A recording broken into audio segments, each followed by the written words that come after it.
But welcome.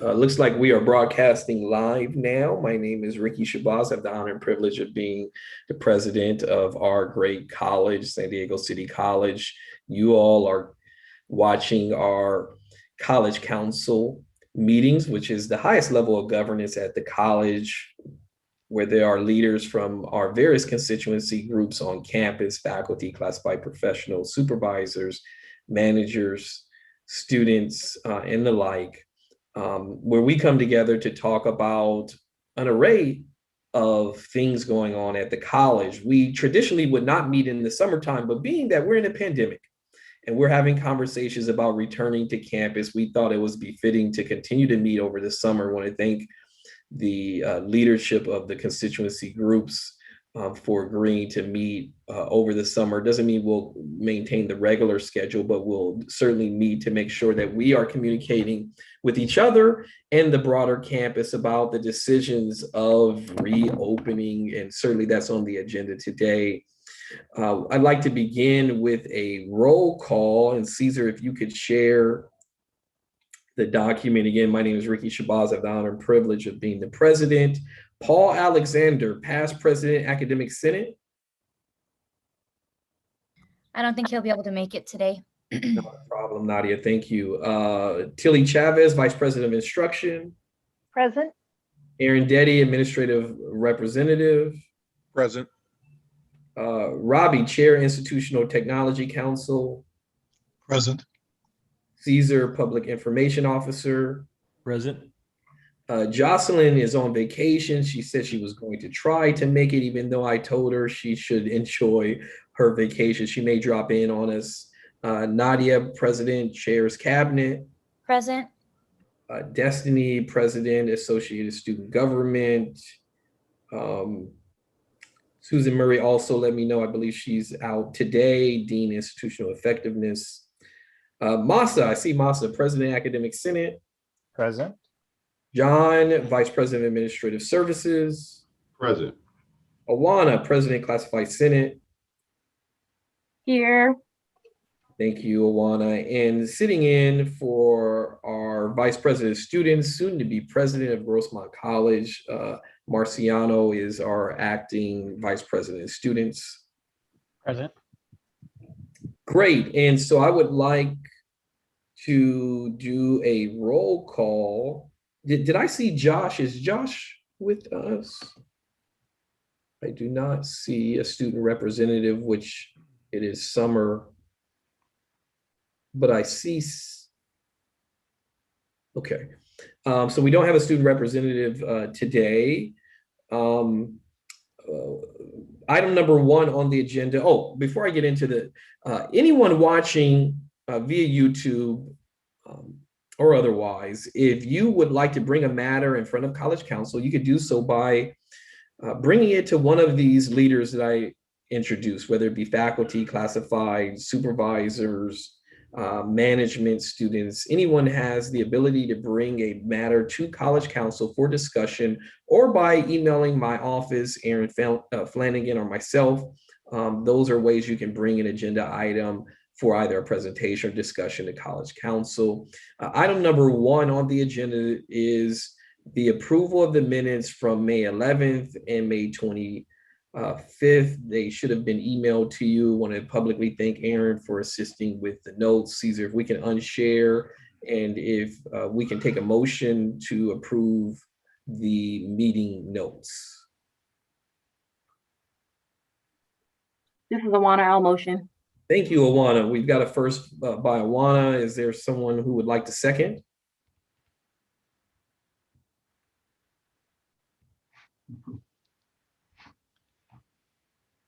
Is there a brave soul who would like to second? I'll second.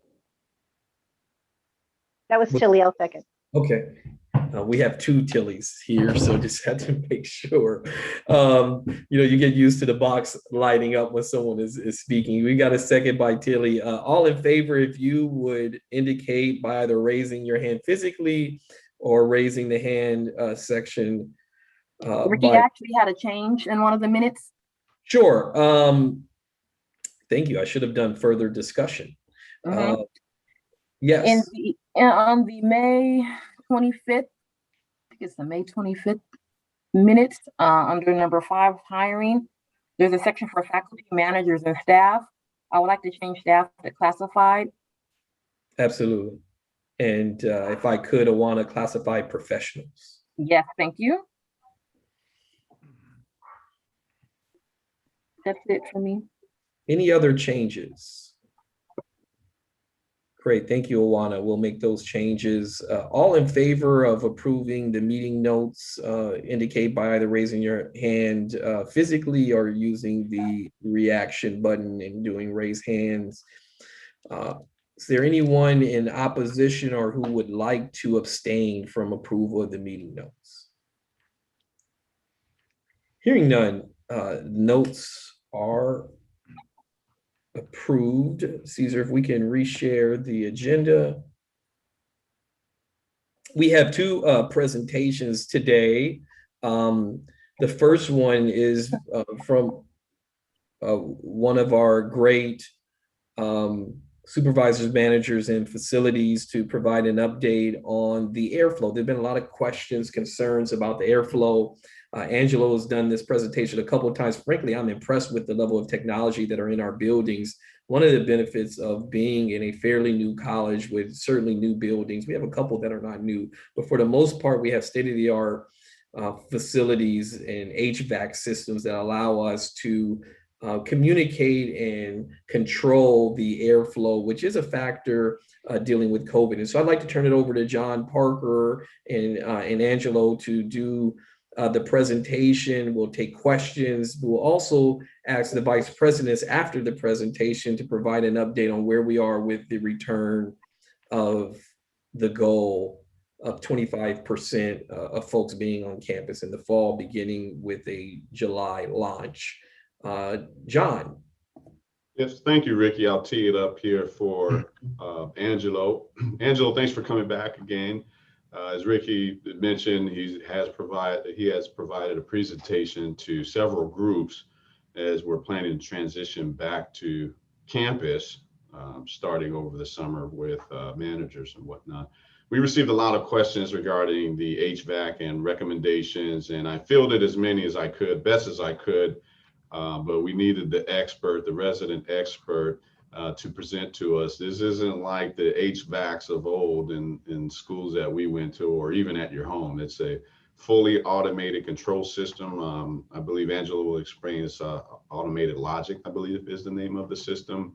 And there's a lot of intricacies and components to this regarding the HVAC balancing, the filtration, the air exchanges and air pressure, and it all can be controlled from a smart device remotely.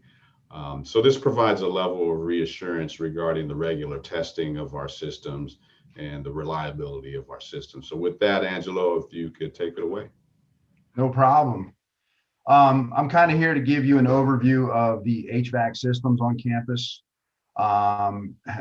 answer any questions that anybody may have. If I'm allowed to share my screen.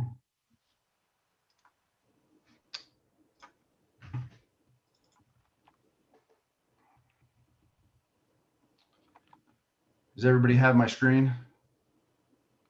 Yes, sir. Yes. So today I picked the M building for the presentation. The M building is the Plant Operations / Student Affairs building.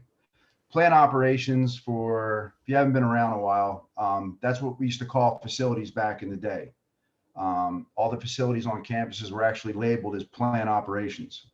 You'll hear a lot of older guys refer to facilities as plant ops, but plant ops is facilities. The screen I'm showing you here is the 2 levels of the M building, the lower level and the plaza level. Now, the coloring of green tells us that the conditions in that building are what we call ideal. The district has a standard that we keep the rooms between 68 and 73. So our controls, which were called the Automated Logic, is the software and hardware that we use in all our buildings for our HVAC controls. You'll notice when you walk into a room, there's no thermostat on the wall, but a little white box. Sometimes has a couple little buttons on it, but won't show you the temperature of the space. That's because everything's monitored remotely. Now, if we go into the M building, I'll pick an area here on the plaza level, and you'll see the lobby. Now, these VAVs are what we call mixing boxes, and they take hot air, cold air, outside air, and they mix it all together, and that's what gives your space the temperature and humidity controls that it needs. If I click on one of these, you'll see the mixing box right here. Right now, it shows that we're putting out 63.6 degree air. The space is at 71.5, which seems a little cooler in there, but depending on the occupancy and what's going on in the room, we'll definitely send that a few degrees back or forth. Now, the entire building is controlled by an air handler, which is up on the roof. That air handler has a lot of controls in it. And it shows you in real time, the motors are spinning. It'll give us pretty much all the feedback we need. A lot of the campuses run from the central plant. The central plant provides chilled water and hot water to the buildings so that the units on the building don't have to be these great big air conditioners. It's pretty much they bring chilled or hot water to the buildings, and these will mix and give the space the desired temp. Now, if you notice on this one, we have a supply air out of the unit and we have a return air. Now, the return air is what's coming from your space back into the unit to get recooled. Now, I don't know if you're familiar with the new CDC guidelines, but they asked us to provide as much outside air as possible. So what you see here is this exhaust fan is taking air from the building and exhausting it to the outside. The outside air coming in, it's bringing fresh air in from the outside. As you can see, we have filters in line right here. It shows a clean status. I can tell you that all these buildings all the filters have been replaced. Not only have they been replaced, they meet or exceed CDC guidelines. And what I mean by that is they recommend we have at least what they call a MERV 13 filter. We have MERV 13 or better in all of our buildings. Now, when it comes to the outside air, I just wanted to mention this. Pretty much we're using 20% of the outside air. As we get into the summer months, the more outside air you take as it heats up during the day, it'll be harder to cool the spaces. So if we limit these systems to a 20% maximum, it'll give us enough air changes in the classroom using outside air and exhausting the old air. If we go above 20% on a warm day, you'll notice that the spaces will heat up very quickly because it's easier to cool the return air at about 70 degrees, 75 degrees, than it is to bring 90, 95 degree air from the outside and try and cool that before it gets to the rooms. So that's right. That's why we're limiting our outside air exchanges to 20% right now. The units are running just fine, and we have enough air changes to satisfy the spaces to get enough fresh air in the rooms. What else do we have on here? There's so many controls on a single system. The M building, obviously not a new building, but it has been remodeled, so it does have all the up-to-date controls on everything. I think last time I showed the T building as an example, but this gives you a general overview. And I used to explain the difference between the air conditioning at the college and the air conditioning in your house. You set the temperature, say, for 72 degrees. As it gets warmer, your air conditioner turns on. It doesn't bring any outside air in. It just recirculates the air in your house. Once that thermostat is satisfied, your unit shuts off. Whereas our units will bring fresh air in from the outside. Now, once the room is satisfied, the cooling part of that unit will shut off, but the air will continue to flow the entire time the building is occupied. Our buildings are typically occupied from 6 a.m. to 10 p.m. So even if the room doesn't need to be cooled or heated, the air will continue to flow the entire time. John, help me out on anything I missed in that. Actually, that was very comprehensive. If you could just broach on propping doors open. I know there have been requests to open doors and windows when weather permits to allow for airflow. Can you discuss having the balancing and the pressuring of the system and what opening doors and windows does to that? Yes, thank you. So I wish I had a sign to put on every door in the campus that said conditioned building, please keep door closed. You've probably seen those signs before. I think if we go back to this graphic, you'll notice that there's a window in this one. So in the M buildings, we have windows that are electronically controlled to open and close. Now, if the windows are open, the cooling will turn off because we don't want to condition all of downtown San Diego by opening a bunch of windows. If the windows are opened, it'll be harder to cool the spaces. The units will work harder and most likely need a lot more maintenance. Also, these buildings are what they call balanced, air balanced. So they will throttle the supply air coming into the building and regulate the return air going back. If we open outside doors or windows, what happens is when the unit is sucking the air back into it, it will suck the outside air through that window or door, causing a unbalance in the building. And you've probably noticed this sometimes when you go to pull on a door and it's hard to pull open, or you push a door open and it swings open. That's when a building is unbalanced. The buildings will have that from time to time just because the units need calibration. But when we start opening windows and doors to the outside, that creates a big unbalance and it makes the units work a lot harder. Yeah, thank you for that explanation, Angelo. And I know we received several questions and or requests regarding our filters. As you mentioned, we meet and in many cases exceed the CDC guidelines for MERV 13, I believe in some cases 14 and 15.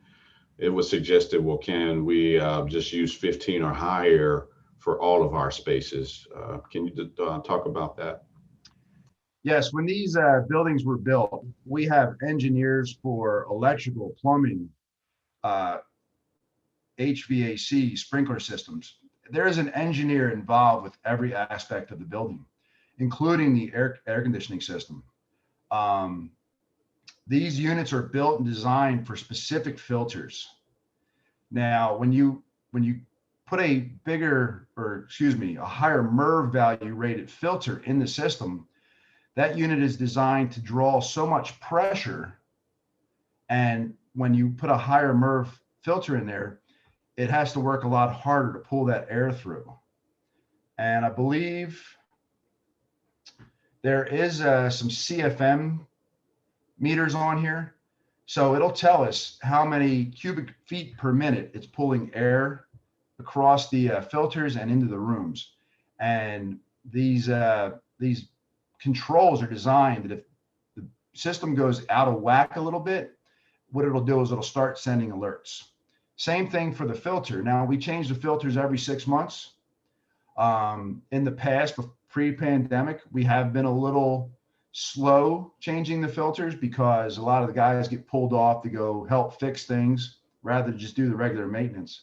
But since the pandemic started, the guys have really been working overtime to keep the filters changed and the maintenance upkeep. Since we've shut down, we've kept all our systems going, because what happens is when you shut down the airflow in a building, the humidity can build and we can have, mold issues or some type of foul smell in the building. We didn't want to mothball the buildings. So therefore we had to keep the systems going, especially the central plant, because there's a lot of seals and gaskets involved in these systems. And when you shut them down, the seals and gaskets dry out so that when you turn things back on, the seals go bad and then we have problems. So we've been keeping the system alive through the whole pandemic, so we're ready to go. Well, Angelo, we can certainly tell that you're ready to go. Maybe you can stop sharing and then we can open it up to questions from members of College Council. Again, very happy to have you here. And I've learned a lot from both yourself and Chris in terms of how we are indeed prepared to ensure the greatest level of safety possible within reason, given that we are in a pandemic. Any questions for the members of College Council, to Angelo, and how the HVAC system works? This is a huge topic, folks, from your constituency groups. So being able to convey this information is so important. And maybe Caesar, in our next communication to the campus, if we could do some screenshots from some of the things that Angelo just shared, maybe get some snippets from Angelo about how the system works, would be helpful for folks to be able to read. Tilly. Thank you, Angelo. This is wonderful, and thank you for being here. I had a couple questions for you. I noticed at the beginning when you were talking that spaces are kept between 68 and 75 degrees, even though sometimes we may not feel that all the time, right? One of the questions, and you just started to hit on it, was that you've run the systems. I have heard from a couple of managers that have gone, as they're moving, transition into their spaces, seems like it's a little warmer than that. So as we start to come back on campus, will some of those things change? It seems like some spaces, maybe there's nothing, I know there's something flowing, but that whole common thing of there's nothing on. So I don't want everybody to turn around and call you right away, but is that kind of the normal process with us returning into our office spaces?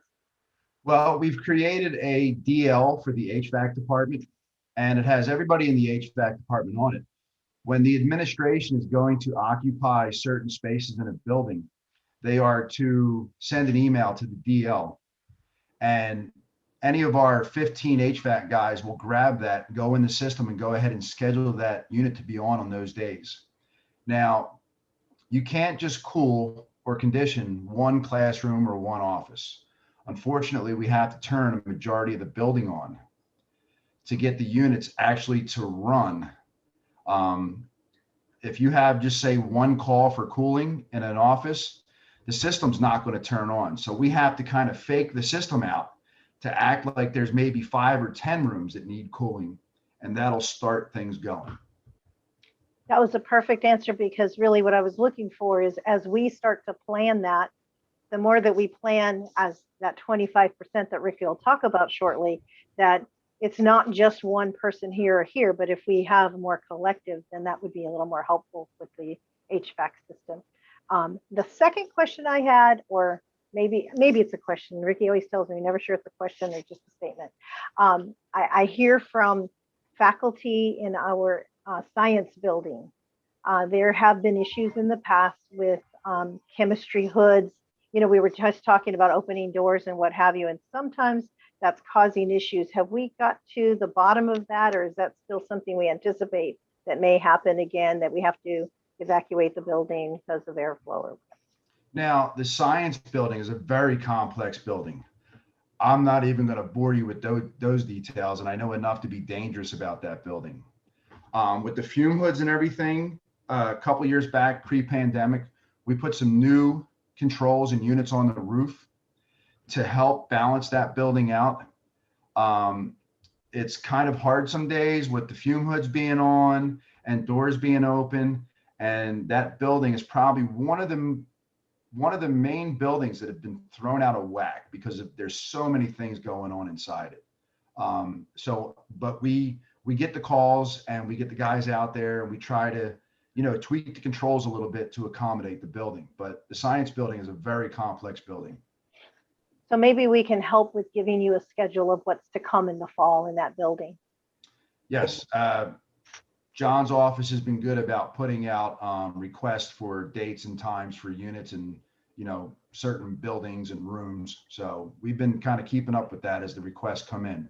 Unfortunately, sometimes people forget to request the HVAC, and then they get there that day and it's like, oh man, it's hot in here. Well, we didn't know, so sorry, but we will get it on right away once we get the call. Well, Angelo, you raise an excellent point, and I spent a fair amount of my time, at least in my first year, learning about the hoods and the airflow in the science building. And I commend both you and Chris for working with everyone to address some very legitimate concerns, particularly about the storage of some of the waste in that building. Tilly, it sounds to me like you all probably should set up a meeting with that area, Angelo and Johns, just so we're proactive about what the needs are for that particular area. And for those managers who are here, if you have a unique situation in your building, it sounds to me like you all should be meeting with John Parker so that we can come up with a plan for that particular building. Any other Ricky, questions? Yes, Robbie. I'm sorry. Yes, I just have two really brief questions. One, I think you just sparked it. Angelo and John, should we assume that all buildings are shut down at a given hour or over the weekends? I'm often involved with the R building where the library is located. And for a number of reasons, as you already outlined, Angelo, if there's not airflow, when you have a lot of materials and books and things, mold can build up. Should we assume that there's like for each building, there's a scheduled on and off time, or some buildings left on, but rolling at a different logical pressure level when it's not occupied? All the buildings at a minimum have the fan running all day long. The buildings do shut down at night, but with the custodial staff, we will keep some buildings on, depending on how they're moving around campus. The R building in your situation is a very large open building. And as you know, to get two people cool in that building, you have to turn the entire thing on. Yes. The R building has its own mechanical plant outside the building that has been running this whole time. Like I said, we got to keep some of the systems online just so we don't have a big maintenance issue.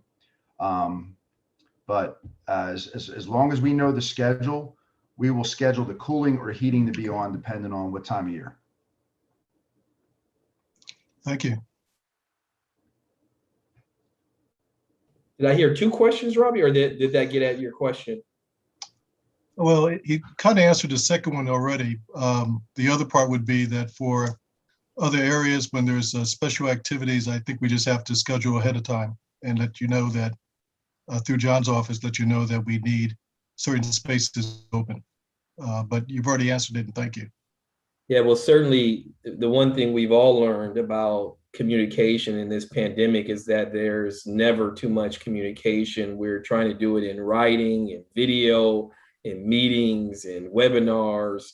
And so, one of the reasons that Angelo is here is because he does a great job of working with the campus and all the facilities team. In fact, we had a Taco Tuesday for the facilities team here a week or so ago. I want to thank John and Tilly and everyone who attended that event. Our facilities team never had the luxury of working from home during this pandemic. They kept our campus running and kept it looking very beautiful.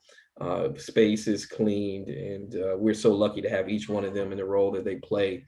Many of them, oops, muted myself. You'd think I would have figured this out a year and a half into Zoom. Anyway, just wanted to shout out to the facilities team and for everything they do for the campus. Any other questions for Angelo? Hearing none, again, thank you, Angelo. Caesar will be in contact. Would love to do some screen grabs of the technology behind the airflow. That is probably the number one question that we get, second to the vaccination question, which we're going to pivot to right now. And I would ask each of the vice presidents to talk about the transition plan and their campus updates as it relates to COVID and returning, and what July is going to look like as a transition month. And Tilly, if we could start with you, and then we'll go to John, and we'll end with Marciano. Well, first of all, Ricky, that was a loaded question.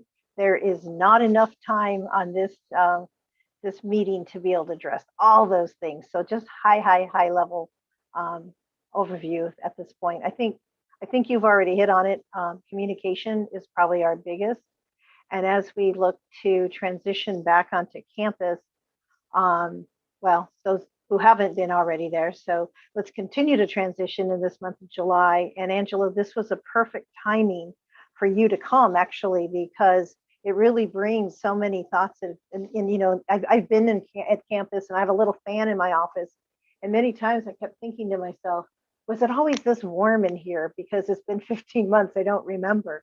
And quite honestly, pre-COVID, I never spent a lot of time in my office. I was always out on the campus somewhere else. So I didn't have anything to compare it to. So this was a great process for me to know, to make sure that we contact you and people aren't just sitting there suffering, right? Because they want to work in their offices and their spaces and it's too warm. But so that was a wonderful part to bring in. And thank you for that.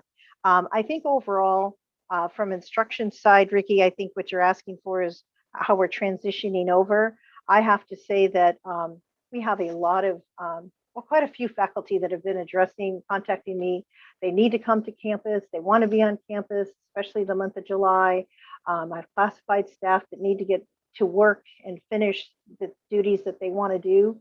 So there's some things that we're trying to iron out. And the biggest thing that I'll probably share right now is that to make sure that we have some type of managerial coverage, and whether that be the exec teams available, that we want people to know we're here. So first and foremost, we're trying to figure out a schedule when a supervisor is available so that people have someone else to reach out to. And we would really, I'd like to see people sign up for certain days instead of us continuing moving on for those everyday list that we sent to John Parker to say, here's who's on campus. But we want to maintain who's available, who's here and that kind of information. I can go in many different ways. I just want to say that we are working on plans. We're looking at orientations. We're going to be doing some, we should talk about that a little bit later, Ricky, maybe that one we'll talk about last, is that orientation as a whole, what we're looking to do. But we are moving forward. There's more classes coming in the fall semester than we actually anticipated initially. So I'll leave it at that because I could keep talking forever. Thank you, Tilly. And anyone in instruction who has questions about what the plan is should feel encouraged to contact their dean first. And then certainly Tilly, there are documents. Caesar sent out a document, an email last week or the week before that had links to what the college's plans are. And it's so important that people read these things. It's a lot of text. I get it. We're trying to give you a high level here, but the email and the website that we established that provides update for all COVID related things will go into more detail about what those plans are. And speaking of plans, I'll turn over to John Parker to provide an update on signage, plexiglass, and things related to facilities. And we've also asked John to ensure that every employee who is on campus has access to a care package, and he'll go over what'll be in that care package.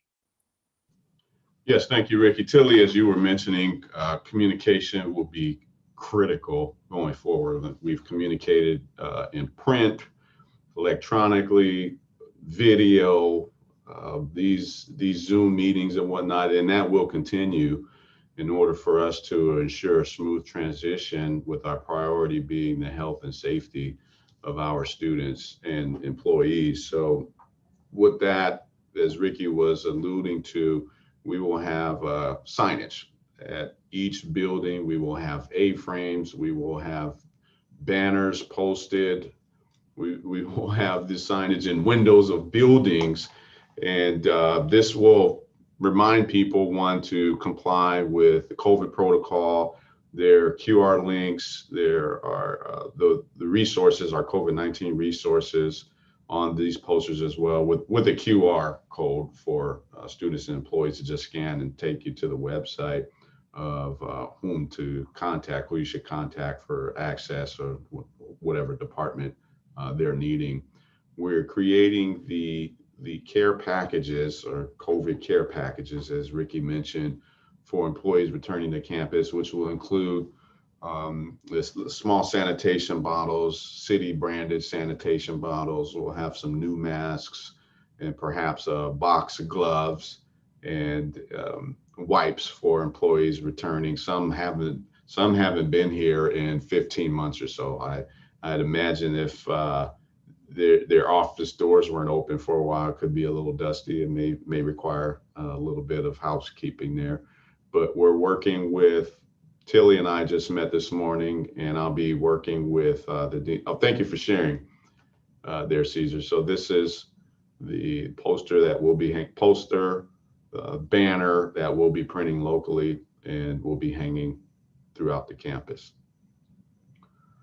Lost my train of thought of where I was going with that. I met with Tilly this morning, and we'll be meeting with Marciano regarding logistics plans, space planning, resources that we're going to need and that will be required as we transition back to campus. As Ricky had mentioned, plexiglass. There have been quite a few requests for plexiglass, a lot for PPE, signage, A-framing, stanchions, if you will, for directional traffic flow. So we did have a meeting. Tilly, actually, all of the managers and deans have met with their respective VPs. And so we're now in the planning phases and ordering more equipment that we'll need. We actually have an ample supply of PPE, thanks to Roxanne. Last year, she got ahead of the curve, brought pallets in. We'll be ordering more. We'll be ordering wipes, gloves, new masks, and we'll have those in the coming weeks. So just a high level, Ricky, let me know if you want me to go into a little more detail, but please continue to work with your VPs or even me if there are any questions as we start to slowly transition back to class regarding the logistics and the setup of your respective areas. Thanks, John. Perfect. And we'll open up to questions once each of the VPs go. Marciano, I want to thank him publicly for standing in for Denise. Want to congratulate Denise again on her appointment as the president of Grossmont College for the next 2 weeks. Marciano will be serving as the acting vice president of students. And so Marciano, if you want to provide a high level overview of what's going on in student services in terms of transitioning back and safety for employees and students. Yeah, thank you for allowing me to do that. So Student Services, in collaboration with John's office, have been assessing its areas on a return to campus checklist that was based on John's PDF form that he submitted. We were collecting the submissions via FormStack, and we're going to do another round of assessments to see what areas need to be revised for our return to campus plan. And again, with using July as our transition month for returning to campus, we're also having discussions about the Welcome Center and where that could be on campus. And so working with Genevieve and Luke and Tilly on that part. Thanks, Marciano. Any questions for any of us about, the planning process? We're providing a high level. Again, Caesar emailed the links and more detailed information. Each VP has more detailed information about their specific area.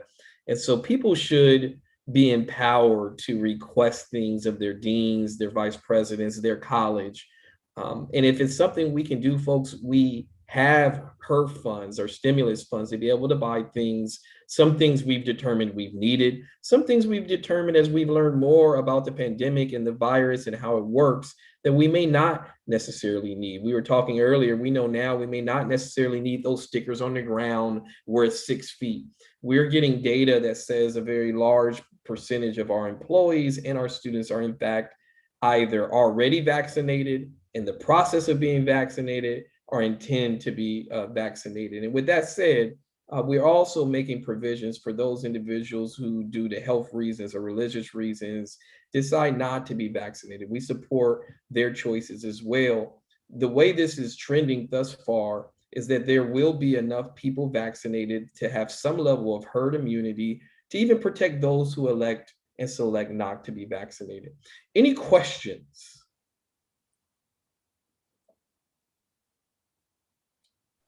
Ricky, I just wanted to clarify and make sure people had the understanding that these orientations that we're going to be offering will be offered via Zoom, and we're still creating them. So I can't go into too much detail, but we'll also be recording them for people that, and know that every week they may change. Every 5 minutes they may change. So we can't go in every 5 minutes and change it, but we're going to do the best we can on a weekly basis to help us all transition back.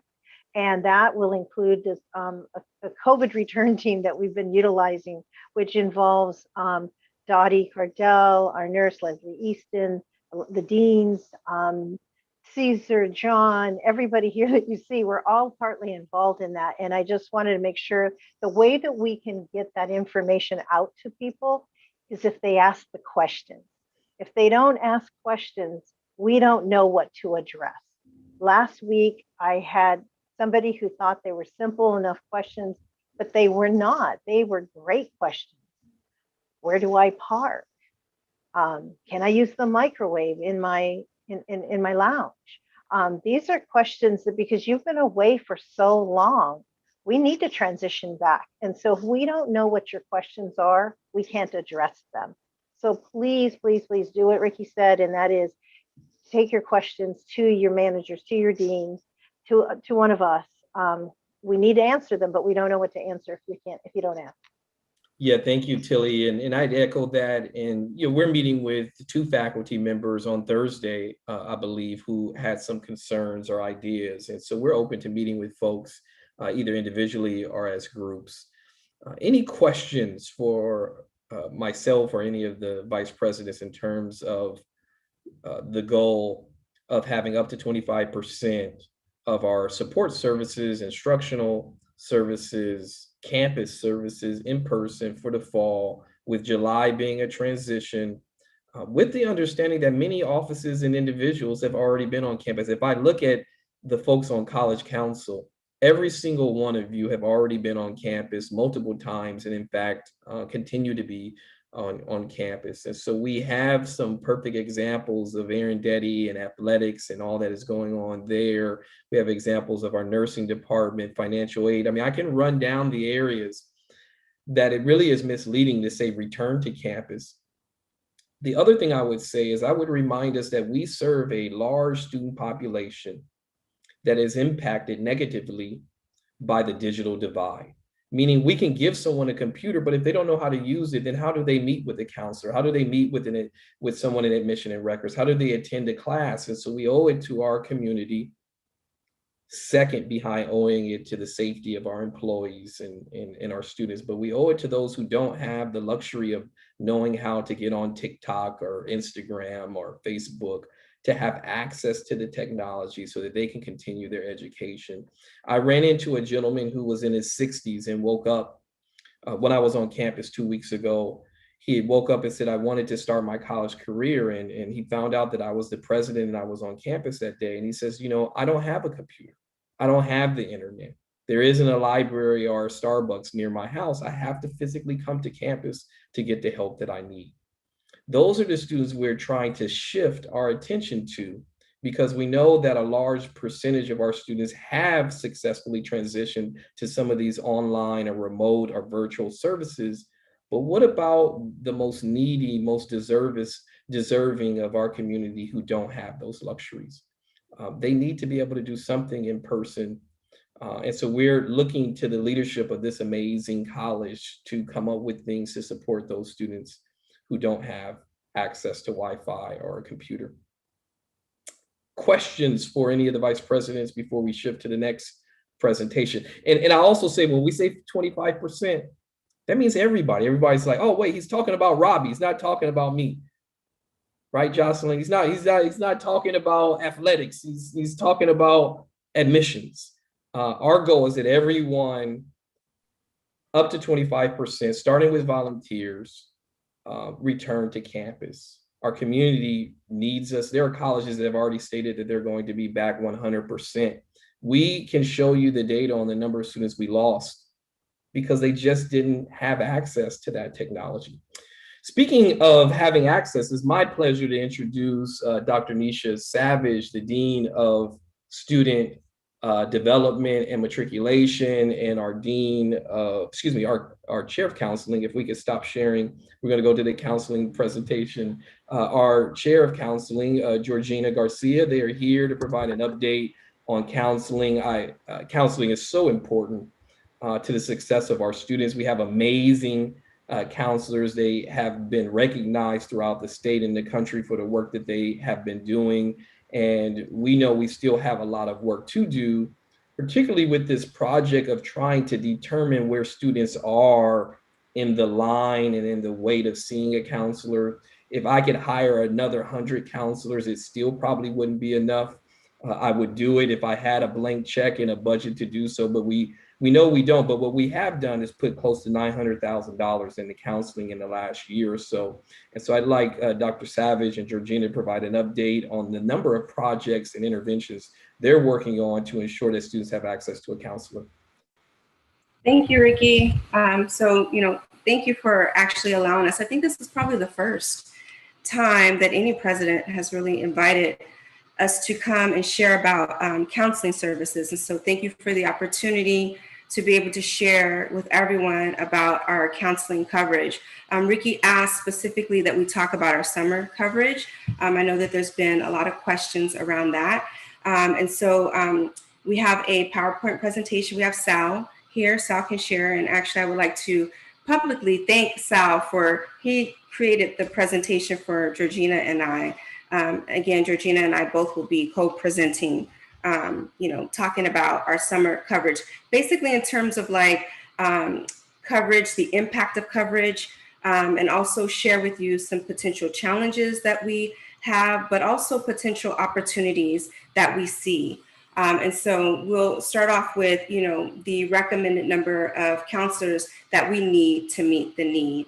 So currently at City College, we have in general counseling, we have 17 contract counselors. So 9 of them are 10-month contract counselors and 8 of them are 11-month contract counselors. And so during the summer, when our 10-month contract counselors are gone, we have to hire adjuncts to help us meet the student need. And so we sort of looked at our SARS data, which SARS is our system that we use for scheduling student appointments.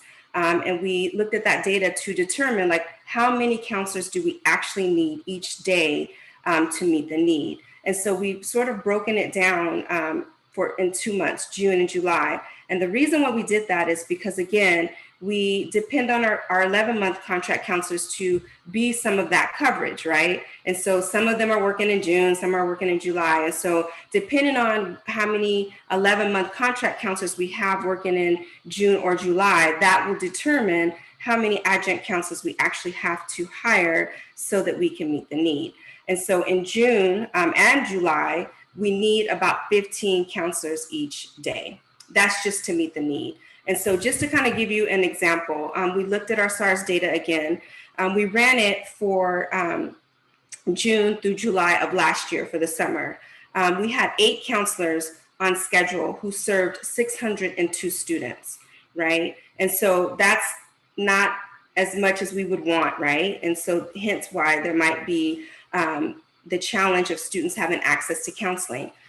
We also ran data when we have more counselors on coverage to see how significant the increase would be in terms of students having access to counseling. So with 8 counselors, we were able to see 602 students. With about 18 counselors, we were able to see 1,834.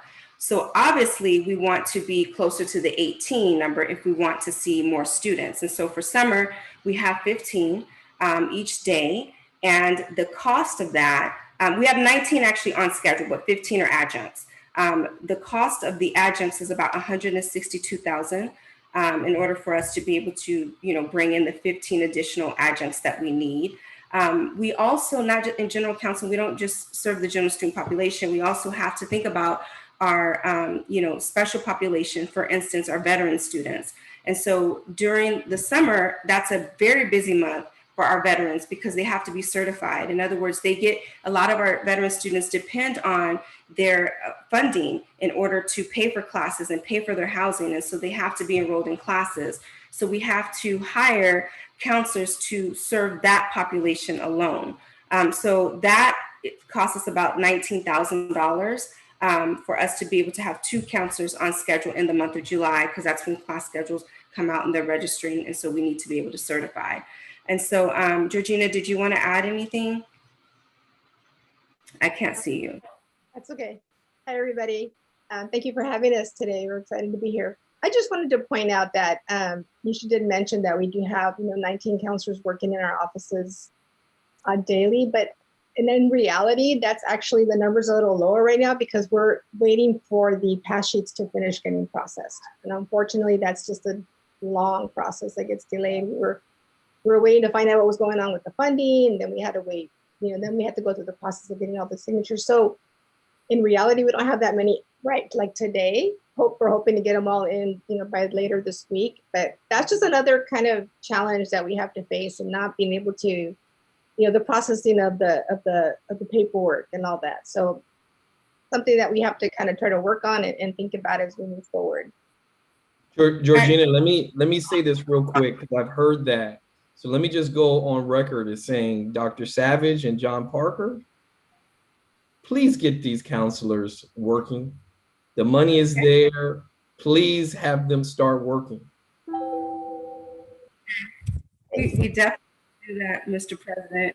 And so, yes, well, first of all, thank you, Georgina. And I think really sharing that it helps manage expectations, because I know a lot of times our students are contacting our deans, our managers, our VPs saying, hey, can't get access to counseling. So adding that piece does help manage expectations. So the objective would be to have the 19 on, and they will be. We just heard our president give a directive that we need to make that happen like yesterday. And so we will absolutely do that. And so, Ricky asked that I talk a little bit about how do we assign, assignments. So again, knowing that we only have about 4 11-month contract counselors who would work in a given month between June and July, we know that we're going to need to hire about 15 adjunct counselors. And so how do we go about giving those assignments out? Well, obviously we are a unionized district, and so we follow the CBA. And so per the CBA, when we have additional assignments, adjunct assignments, and just for reference, all of our counselors, including our contract counselors who are 10-monthers, are considered adjunct during the summer because they're done with their contract, the 10-monthers. 11-monthers are still on contract, but when I say adjunct, that's including our POA adjuncts and our contracts who are 10-monthers who are working during the summer. And so when we do our assignments, we first offer the additional assignments to our tenure track faculty. During the summer, technically, there's no POA, but there is language in the contract that says that we need to first offer not that there's no POA, there's no seniority when it comes to assigning contracts and POA. So they're even in the summer. In other words, a 10-month contract faculty and a POA, I can give an assignment to either or. If I have one, I could choose which one to give to, right? Luckily for us, because of the support of Ricky and Denise, we have enough funding where we're able to, give, because there's a need to fill that team, we were able to, give our contract counselors who wanted additional hours during the summer, we're able to hire them, and also our POA. So we start with our tenure track faculty first, offer the assignment to them. Then we go to prorata, then it's overload, then it's POA, then it's non-POA. And so that's just to kind of give a sense of like how we offer our assignments. Normally we have to, hire a lot of adjuncts only because we have different needs across the campus. In other words, there's a Promise counselor, there's a Dreamers Center counselor, we have a veterans counselor, we have an athletics counselor, right, Aaron? And so, we have to vet a lot of adjuncts so that we're able to meet that need. And so the fun part of the presentation, at least for today, is to talk about the funding. And the reason why it's fun is because we've never had, this much money. I always joke with the department that I'm like the mom trying to feed all the kids and I don't know where my money is coming from. But thankfully I have, an amazing president and vice president who is leaving us, to give us all this money. I've never had this much money in the summer. So thank you. I would like to publicly thank you, Ricky, and Denise, for the support that you've given us through the HERFS fund. So this year for summer, we were able to hire everybody that we need. And so we have the HERS 2, we have the HERS 3, we have funding from VRC grant because, we've written a few grants. So that's going to help us, cover some of the costs. And then there was a block grant, the COVID-19 state block grant that we have. And so between all of these three funds, we're able to actually support the counseling needs so that we can, serve our students. So you can go to the last slide. And so as I come to the end, Ricky asked that I share with you, or at least make mention that general counseling is not the only counseling program on our campus. So we have general counseling who serves the general student population, but we also have categorical programs who are also standalone counseling programs through EOPS, CalWORKS, and Foster Youth. And so there are about 5 contract counselors between those programs, and there's adjunct counselors as well. So oftentimes, and I think what's really important about mentioning that is that oftentimes when we talk about counseling in general, sometimes we think, well, there's all these counselors. They have the EOPS counselors, they have the CalWORKS counselors, they have foster youth. And I just wanted to make sure to note that, the categorical counselors, those are funded, mandated programs that have to follow their mandate. And they are mandated to serve the students within those programs. So, EOPS has like 1,000 students. I'm not really sure what the student load is in CalWORKS, but they're typically lower numbers of students. And I apologize if Bree is watching, I forgot to put DSPS in here. We have an amazing DSPS program that serves close to 1,000. I know that for sure. But again, the DSPS counselors can only see DSPS students. EOPS counselors can only see EOPS students. CalWORKS and foster youth counselors can only serve their students in their program. So when we think about all of the other thousands of students that we have to, provide counseling and orientation services to, we are looking at general counseling to meet that need. And so what we have done is we've partnered with Guided Pathways with the help again of Ricky and Denise's idea of trying to get together a project that's funded through Guided Pathways. And it's a collaborative of counselors in general counseling, EOPS, DSPS, foster youth, and our research office to look at to track how long it takes from the time a student applies to the time they're able to get access to counseling, right? And the reason why that data is really important to us is because obviously we want to know, if we already know we need more counselors, like Ricky said. But aside from that, if we're able to see how long it takes for a student from the time of application to the time they actually see a counselor, then we could create like an FAQ or a chat box on our website to help manage expectations for students. In other words, students expect that it'll take this long for you to see a counselor, so plan accordingly type thing. So we've never had an opportunity, funding or time, to be able to do this type of research. So we're really excited about being able to do that work. Georgina, did you want to add anything with that? Yeah, I also wanted just to share that we do have, like Dr. Savage mentioned, we have 17 contract counselors in our department, but please keep in mind that quite a few of those counselors are also reassigned to do other things and other projects. And we really value the collaboration opportunities that we get to have with other departments, but it does then, obviously then take away from time to be able to see counselors. We have a Puente, we have our Puente coordinator, our Umoja coordinator, myself as department chair is reassigned.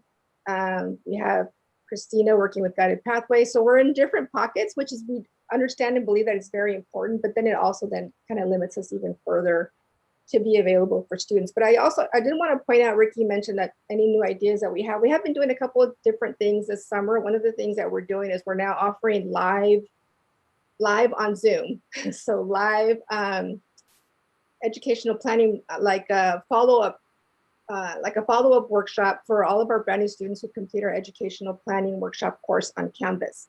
They're able to link into like an eSARS link to be able to sign up for a workshop to meet individually with the student with the counselor, for a few minutes to select their courses for either the summer or the fall semester. So that's something different that we hadn't done before. So we're able to see a few more students this way than the way we've had it in the past.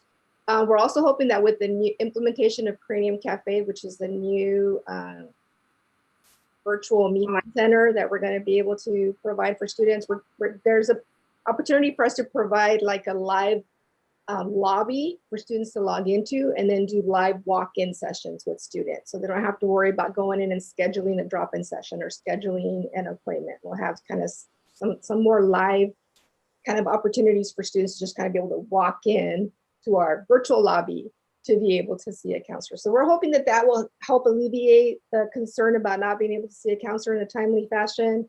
Especially with our brand new students coming in. We know that they, with registration starting this week, we're extremely busy. All of our counselors actually are with us these next couple of weeks during fall registration, all of our 11-month counselors. And so we're hoping that that will alleviate a lot of the concern and anxiety around not being able to see a counselor. And we're just continue to try to get creative.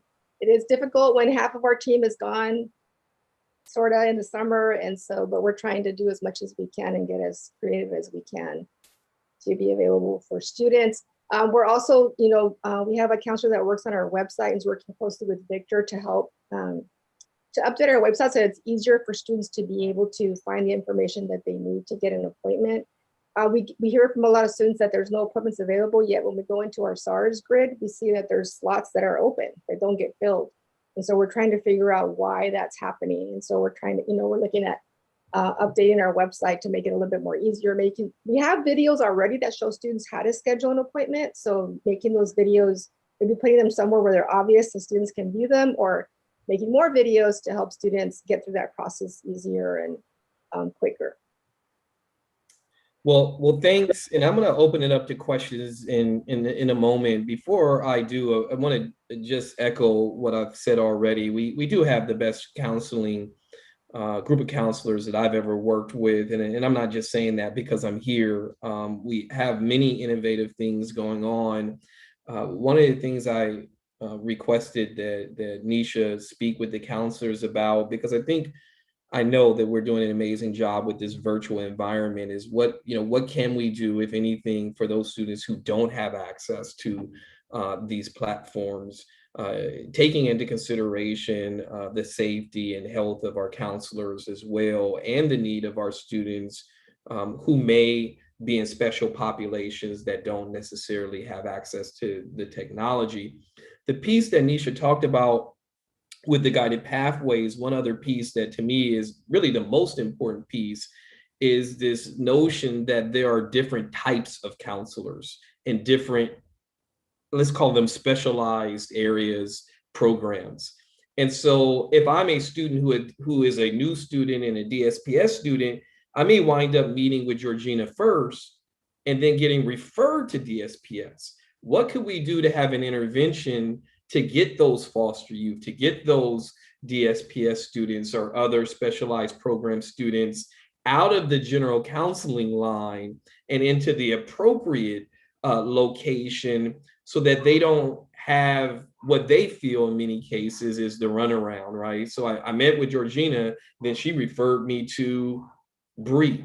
If there's a way for us to have an intervention or an FAQ to get the students to the correct counselor from the beginning, that then allows more students who should be meeting with Georgina or one of our other great counselors. And that to me is the key to what is, frankly, folks, a structural problem. I want to go on record saying we met with the counselors, and in a perfect world, those who are 10-month, who would like to be 11-month, that would allow us to chip away with this. We just don't have the budget to be able to do so. And moving forward, we've made the commitment to only hire 11-month counselors, which is something that wasn't done in the past and is a potential solution. I'd also lastly like to remind us that these are one-time funds, so we're not likely to have them. And so we've got to look at what pieces of this we can control, and that is getting students in the appropriate counseling line, so that when they do get in front of the counselor, it is the right counselor. And let me qualify that again. It doesn't mean that Georgina isn't the right counselor. It just means that if a student needs a specific type of educational plan based on them being a veteran, based on them being a foster youth, based on, because it's different paperwork. And it's not that Georgina doesn't know how to do that kind of paperwork. It just means that we increase the likelihood that the student receives the right type of counseling if they are in the right location to see the appropriate counselor that they should be meeting with. Questions that you all may have for Nisha or Georgina? Awana. I just wanted to bring up a quick comment. I didn't hear you mention the mental health counseling piece. I think that's outside of general counseling as well. So they weren't on that list, and we need to direct them to that area too if needed, like Ricky was saying. Absolutely, Nawana. In this particular conversation, you're spot on. But in this particular conversation, we're really talking enrollment management, and a new student needs to have an educational plan to get their financial aid, to get their classes. And if a student is in one of these special populations that require a little bit different of an educational plan, because if you're a foster youth, you may be turning in paperwork to the county or whatever the case may be. And so we want to make sure we get students to the appropriate counselor who may be doing their educational plan or who may be helping them with certain paperwork that usually coincides with either registration or additional financial aid. If this Guided Pathways project is successful, we should increase the likelihood of a student seeing the correct counselor in the appropriate location the first time that they step on campus. But Ricky, if I may, I also want to point out though that all of our counselors are trained to provide personal counseling. So students can meet with us for that as well. Maybe if they want more in-depth mental health counseling, and then we would certainly hand them off if we felt that the training that we had wasn't enough to be able to provide them with the service that they need. But we are trained to provide personal counseling, and oftentimes students start off with, I want an education plan, and it turns into a personal counseling session very easily. So I did want to also mention that students can also meet with us for that as well. Absolutely. Thank you, Georgina. Can I comment? Sure, Jocelyn. Hello, may I make a comment? Absolutely. So I just want to say thank you to Dr. Savage and Department Chair Georgina, but I also want to note that's important that when Dr. Savage, you talked about making sure students are in the right place. That's where your classified professionals come into play, because they are doing intentional screening to make sure students are in the right spot. So with our new Cranium Cafe, that will give students an opportunity to be screened more intentionally, and they'll be put in the right space. I have to apologize, I'm battling a little cold, so bear with me, my voice is sounding a little raspy, but so that'll make sure students are receiving the proper services and they're not getting the runaround. We are very intentional to make sure that we connect with our students.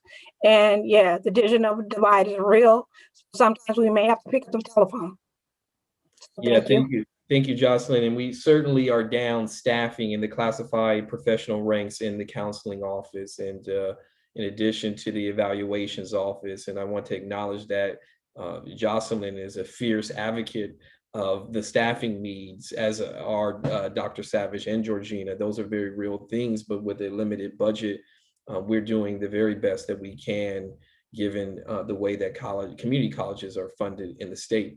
Also want to acknowledge Georgina and Jocelyn for putting together, leading the new orientation that is going to come out as well, that we hope, should a student actually watch it, be able to address some of these questions and concerns that they have. Any other questions from the group?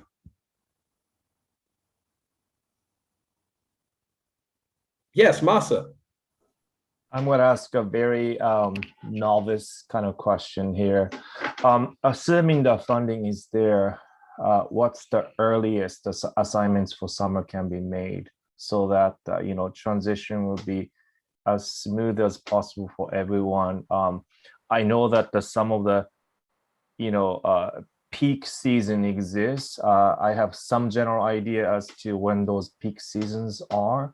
And if just thinking about this student-centered approach, if while respecting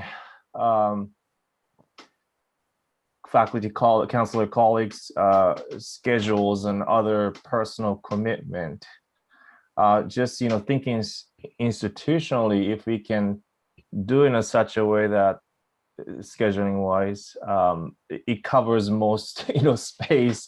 I know, as Ricky said, even 100 more counselors wouldn't quantitatively satisfy the ratio, but I was just thinking the gap we can close would be, there might be something there.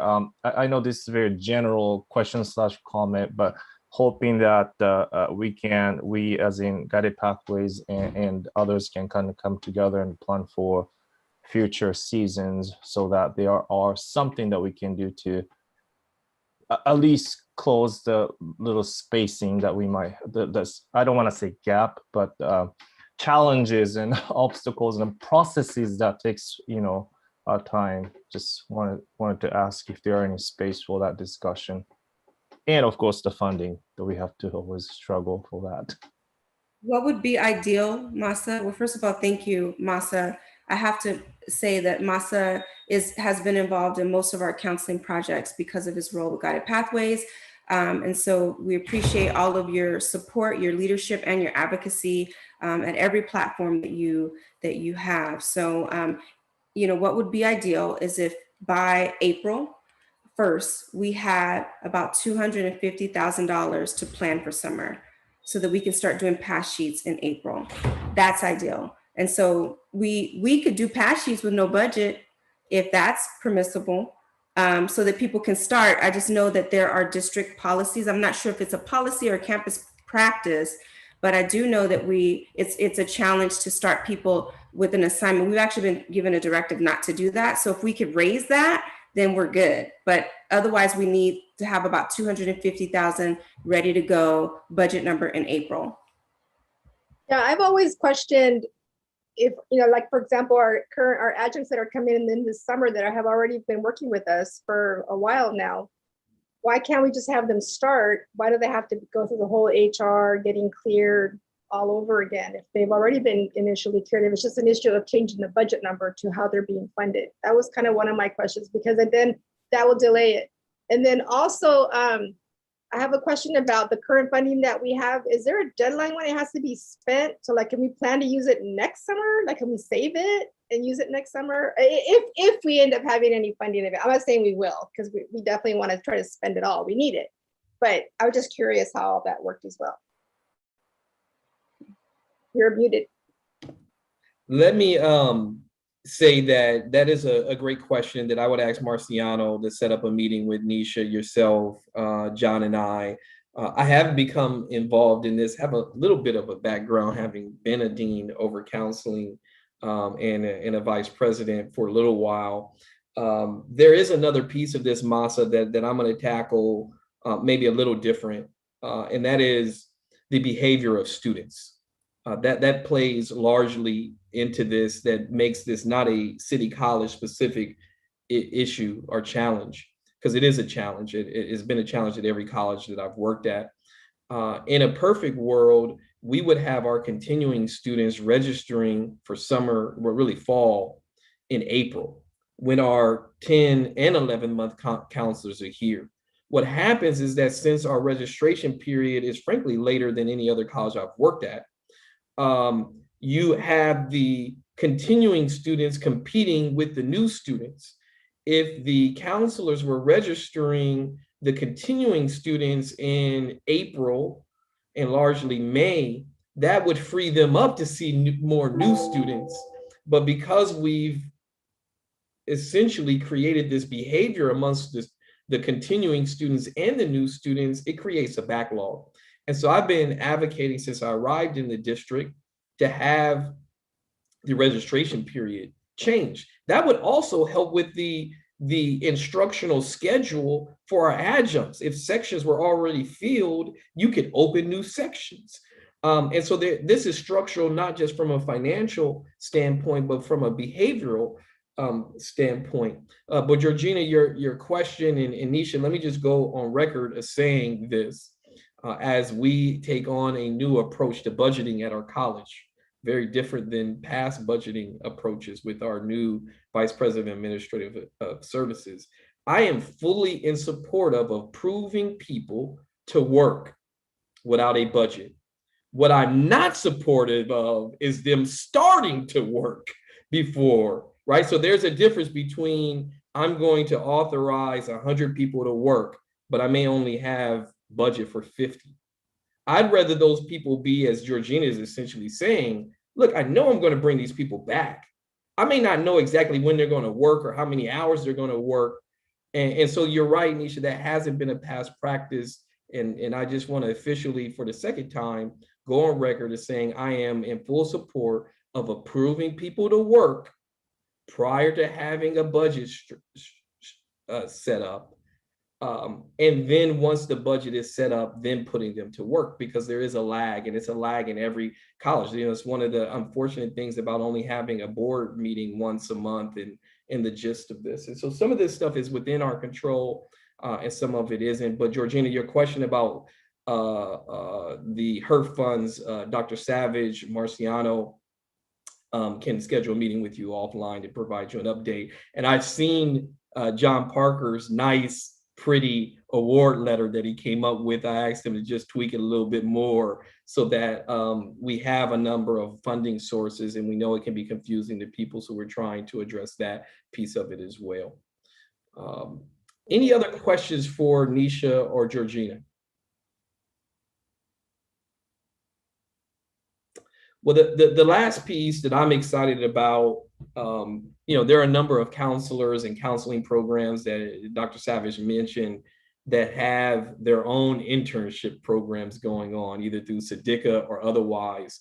We set aside about $75,000 that wasn't listed there for the counseling department to develop a formalized internship program.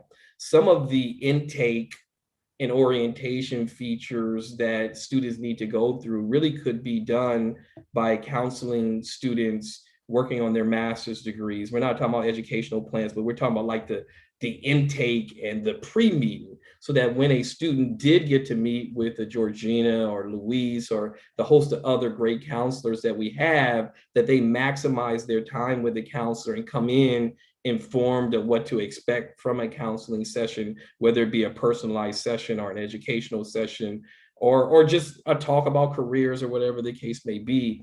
And so we did set aside about $75,000 to formalize a counseling internship program. We have a number of great colleges and universities around us that are pumping out master's students in counseling, that City College could be the location in the country, in fact, for training future counselors in equity and social justice. And so I look forward to seeing what Georgina and Dr. Savage come up with on that front. Not that they needed another initiative to take on, but I do think it's the right thing, given that I don't see the state giving us the money funding necessary to hire another 100 counselors. With that said, I want to thank you all. We are getting close to the end of time. Thank you, Dr. Savage, Georgina, for a wonderful presentation. And Cesar, if we could share the agenda. As we're sharing the agenda, I wanted to acknowledge that Awana, I understand this will be your last meeting as the classified Senate president. I want to congratulate Sean Ryan, who was elected as the classified Senate president. He'll be joining us moving forward, and want to congratulate you, Awana, on your great leadership. I was surprised. I thought it was a lifetime appointment, but I guess you proved everybody wrong who's been saying that. I want to congratulate Sean, who has already been a great leader as the vice president of the classified Senate. Look forward to working with you, Sean. And the STEM grant, I want to provide a quick update that we did submit the Title III federal STEM grant. We had a presentation, I believe, back in January from Adon, who is our project director over Title V. And so that grant was submitted, went through the college's participatory governance process. There were faculty, classified professionals, and the managers, supervisors on that committee that submitted the grant. So we look forward to hearing back on that in the coming months. I believe we submitted that about 2 Sundays ago. I wanted to just go on record that we did submit that grant. The presentation was made to this group as well as College Council and the Academic Senate about that particular grant. We are going to continue to meet during the summer. I took the liberty of canceling the July 6th the College Council meeting, thinking many people may be on vacation the first week of July. Certainly, I hope you go on vacation, spend some time with your families. We've been working tremendously hard over the course of this pandemic. And so we will cancel the July 6th meeting and then come back thereafter. Getting ready for convocation and offering a warm reception of our new chancellor who starts on July 1st. And speaking of warm reception, Caesar, if you could stop sharing, I want to invite everyone to join us virtually next week at 12:30 on the YouTube page for our send-off for our great Vice President of Students, Denise Wisenhunt. Some select individuals have been invited in person, and the rest of the campus and the community is invited to join us on the college's YouTube page. It'll be similar to the Chancellor Mural Unveil, where we have some great departing gifts and words for our wonderful Vice President of Students who has been appointed the president of Grossmont College, and we want to wish her well. Please join me in a wonderful City College send-off to thank Denise for all of her great work. Caesar, if we could stop sharing the screen. There we go. That concludes our meeting today, folks. Everyone enjoy the rest of their week. If there's anything I can do for you, please feel free to reach out to me. We'll see you in a little over, I guess it'll be 4 weeks for our next College Council meeting. Take care, everyone. Be well. Bye.